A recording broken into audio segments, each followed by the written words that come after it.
Everywhere I go, I find lawyers who are bragging about how many hours they spend in the barn with the mule.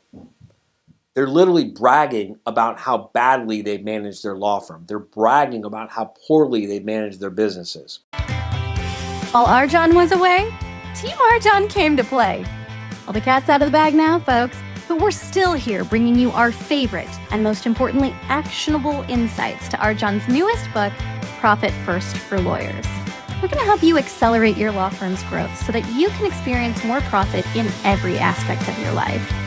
We're also going to be providing some behind-the-scenes footage at what it's really like to work with RJon Robbins. So, put your BS aside for the next few minutes and put yourself, your family, your firm, and your profit first. Welcome back to another episode of the Profit First for Lawyers podcast. My name is Karli, and today we're wrapping up our 7-part series on the 7 main parts of every successful and unsuccessful law firm. If you haven't seen parts 1 through 6, I highly recommend you go check those out. Links are in our show notes below. So first things first, I'm going to be spilling the rest of the tea on Chapter 5, and then playing a really inspired clip from RJon on why your law firm is not your baby. I've been told that this new analogy is a bit of a game changer when it comes to the ways you perceive your law firm. So don't go anywhere, folks. You're not going to want to miss this. For now, it's time to have a little tea party. Okay. When last we left our heroes, so RJon and I had been troubleshooting Chapter 5 in studio for the last 4 days. It just wasn't working.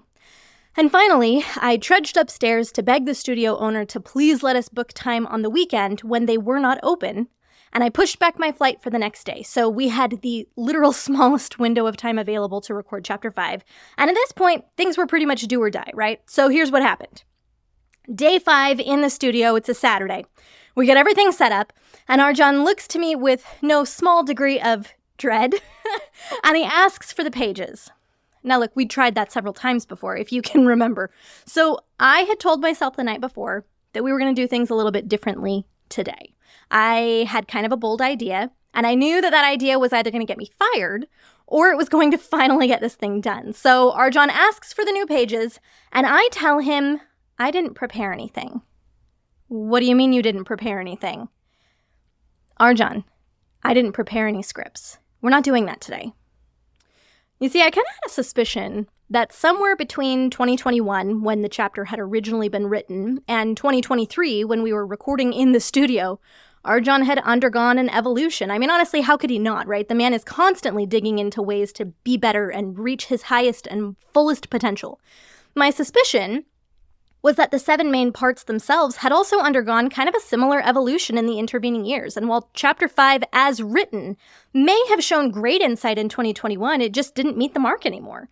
And I recognized that no amount of polishing the old chapter was going to work. So I didn't.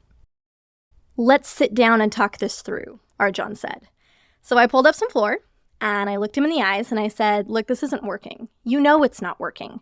I don't think that there's anything we could do to the material as is to make it work. But RJon, you don't need any written material to talk about the 7 main parts of every successful law firm. I mean, you could give an extemporaneous talk about this subject in your literal sleep. So just give us, referencing myself and Dylan, our camera guy, I said, just give us the rundown on the 7 main parts and what they are. So RJon took a pause, and everyone in the studio waited for his response. I honestly thought my heart was going to pound out of my chest because remember, I hadn't been working for RJon for very long at this point. And then he said, okay. So he stood up and he started adjusting his mic stand, and he looked me in the eyes and he said, Karli, you're going to be my audience. So I gathered up all my materials and I put them to the side. I was determined to be the absolute best audience member that had ever lived at an RJon seminar, right? I was going to give him every bit of audience energy that I could possibly muster. And RJon began. It wasn't a seamless performance. Turns out, the studio didn't open on the weekends on purpose because Saturdays and Sundays were the days that the local flight school held their lessons. So about every 3 to 5 minutes, like clockwork, another low-flying plane would go overhead and we'd have to pause and let it pass before we could continue. But even though it wasn't seamless, it was flawless. Every word from RJon's mouth fell together in this veritable tapestry of concepts that I watched on. I was completely transfixed to see it. I thought, wow, this is what happens when you piss a master off spectacularly enough. Nah, but really, it was a really amazing performance. I almost didn't dare look away. I could feel the clock ticking. And as the echo of the last word faded, and RJon put his hands together, palms down, and then swiftly drew them apart to indicate he was done, that was everything. I looked down at my watch to see that we had ended the studio session exactly on time. I mean, I think we went about 3 minutes over, and it was perfect. Those of us in the studio just kind of looked at each other and we grinned. There was this sense of euphoria that I really can't put into words. Complete and abject relief coupled with, well, at least on my end, a little bit of awe that we did it.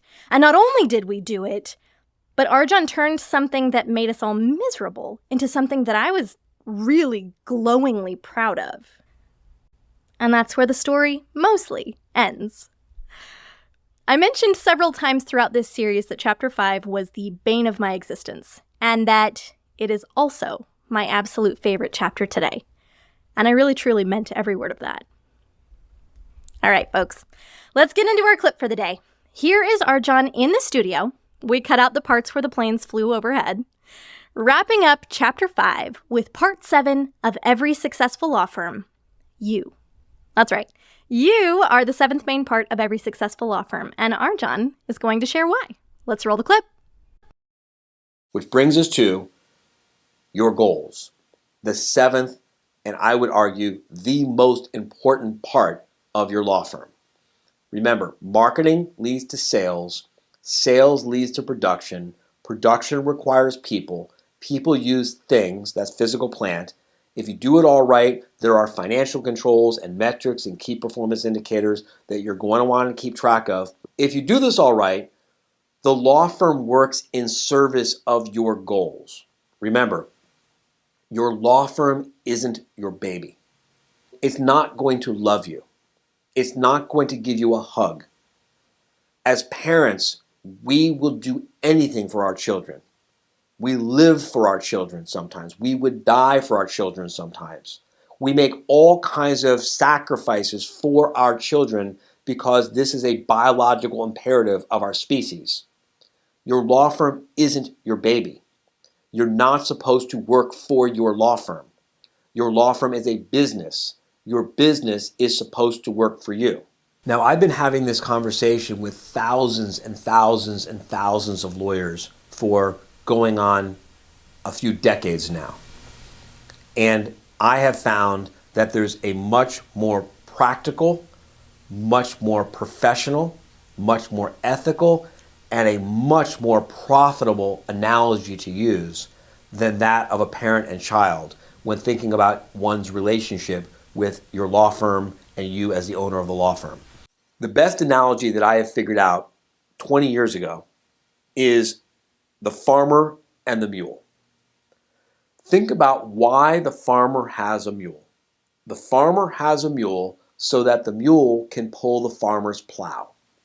And why does the farmer care about having the plow pulled? Well, the farmer wants to have the plow pulled so the farmer can grow crops. And why does the farmer care about growing crops? Because the farmer wants to feed the farmer's family, and if the farmer manages the mule well, manages the crop rotations well, and does the job right, there should be, hopefully, enough crops left over after feeding the farmer's family. See, profit first. Feed your family first. Then you can take the crops and share them with everyone else by taking them to market and selling them. Now, does this mean that you can abuse the mule? No. You can't abuse the mule if you expect the mule to operate at peak performance. Can you neglect the mule? No, you can't neglect the mule, not if you want the mule to operate at peak performance. You still have to train, feed, house, care for, and manage the mule if you want the mule to do its job for you and your family. But you ought not be taking pride in how many hours you spend in the barn with the mule. Everywhere I go, I find lawyers who are bragging about how many hours they spend in the barn with the mule. They're literally bragging about how badly they manage their law firm. They're bragging about how poorly they manage their businesses. Now, they don't call it bragging. They call it commiserating. But you can do this test. You can go to any bar function anywhere in the country, and you can just report honestly and accurately about our definition of a successful law firm. To be successful in my book, and so this is my book, I'm saying in my book, to be successful, a law firm has to serve you financially, has to give you enough net operating income to live the way you want to live. It has to serve you personally, has to give you the freedom to have a life, and it has to serve you professionally. It has to give you the ability to make a positive impact in the world in a way that matters to you as a person and as a professional. That's our definition of a successful law firm.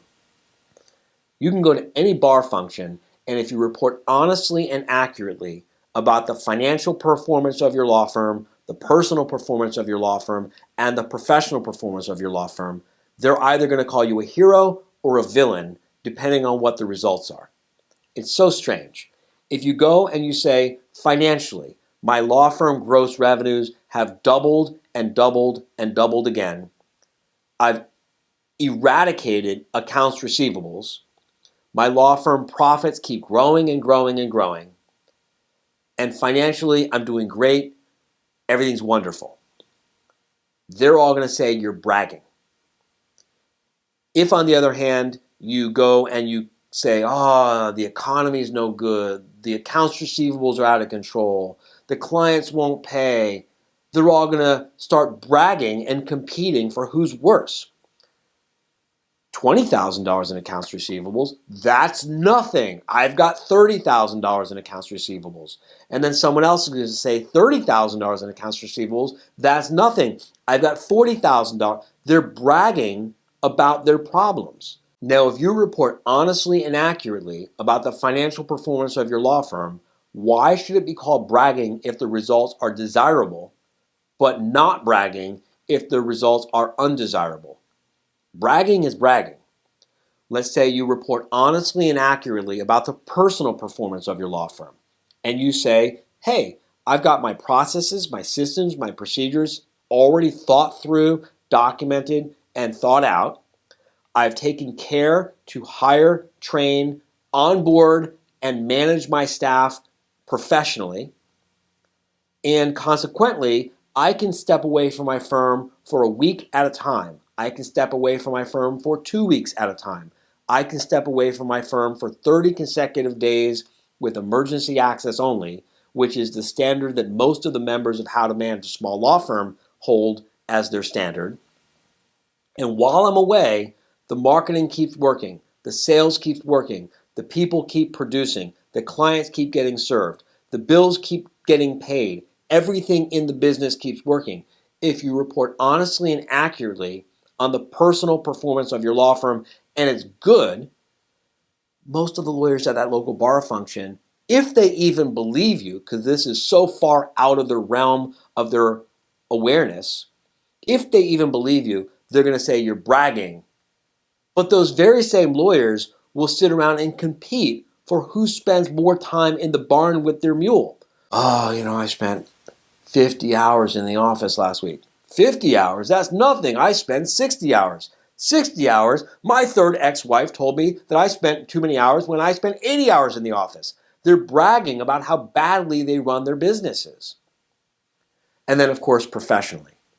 If you report honestly and accurately about how much good your law firm is doing in the world, as measured by the number of clients it helps, not just based on your ego. Most of the lawyers in struggling law firms that you're going to meet at most local bar associations are going to accuse you of bragging. And there you have it, folks. The end of the 7 main parts of every successful law firm series. I really hope that you got a lot out of this series, and that it was, as I promised, full of actionable insights that you can take with you and apply today. I'd love to hear your comments and whether you'd like to see more segments that feature some tea time with Karli. But mostly, I'd really love to hear about any big light bulb moments that you may have had while listening. send those my way at podcast@profitfirstforlawyers.com. And stay tuned next time as we bring back our master of creative design, Raul, and have a deep discussion about the benefits of boundaries. I'll see you then. Thank you for joining us on another episode of Profit First for Lawyers. If you're enjoying what you're hearing, tell a friend. And buy your copy of the book at profitfirstforlawyers.com.